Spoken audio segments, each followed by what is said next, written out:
2017 পরে অ্যাপয়েন্টমেন্ট পেয়েছেন তাদেরকে করেছেন। 5,500 পরিবার কিন্তু এফেক্টেড হচ্ছে। এখানে এই একটা রুল পেন্ডিং আছে, একটা রুল এবং ডিরেকশন দিয়েছিল ইন্টারিম অর্ডার হিসেবে ডিসপোজ অফ করার জন্য ওনাদের রিপ্রেজেন্টেশনটা। ওনারা মেয়ারলি সেটা 48 ঘন্টার মধ্যে ডিসপোজাল করার কথা ছিল, কিন্তু ওনারা করলেন আমাদের জানা মতে 25শে সেপ্টেম্বর সেটা ডিসপোজ অফ করেছেন। কিন্তু আমাদের কাছে ইনফরমেশন আছে ওনারা আজকে যে পরীক্ষাটা নিচ্ছে এটা 22 তারিখে, এটা তো ওনারা করতে পারেন না।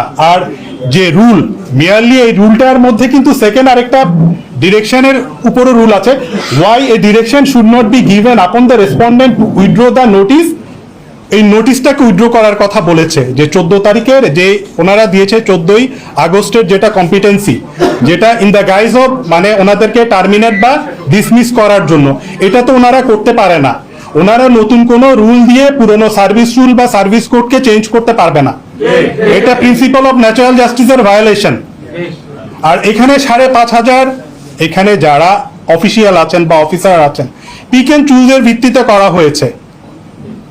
ওনারা বলছেন পার্টিকুলারলি যারা চিটং এর 2017 পরে অ্যাপয়েন্টমেন্ট পেয়েছেন তাদেরকে করেছেন।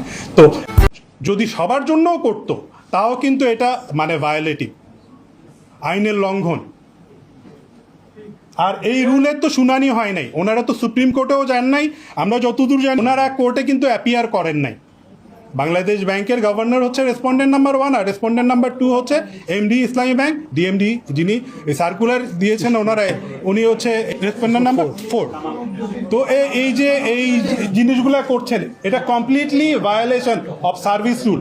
আপনি নতুন কোনো রুল করে এভাবে মানে আজগুবি কোনো নিয়ম করে আপনি একটা মানে সার্ভিস হোল্ডারদেরকে মানে এটা তো রেট্রোস্পেক্টিভ এফেক্ট দেওয়া যায় না। ওনারা 2017 যে আইনে বা যে সার্ভিস রুলে এখানে এই চাকরি নিয়েছেন, হ্যাঁ, ওনাদের জয়েনিং লেটারে যেটা যা বলা হয়েছে বা সংশ্লিষ্ট ব্যাংকের সার্ভিস রুলে যেটা বলা আছে সে অনুযায়ী ওনাদের উপর অ্যাপ্লিকেবল হবে। নতুন করে ওনাদেরকে তো মানে এভাবে এটা তো মানে কোনোভাবেই মানে আইনত এটা চলে না। আর এখানে রুল পেন্ডিং আছে, এটা সাবজুডিস একটা ম্যাটার। ওনারা অ্যাপিয়ার না করে মানে ব্যাকডোরে এগুলা করে নিচ্ছেন, এটা তো আসলে completely violation of the court এবং এটা tantamount to contempt of court.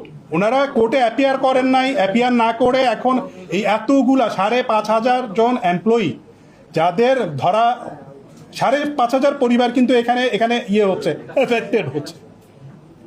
তো এটা তো আসলে আইনে রক্ষণীয় নয়।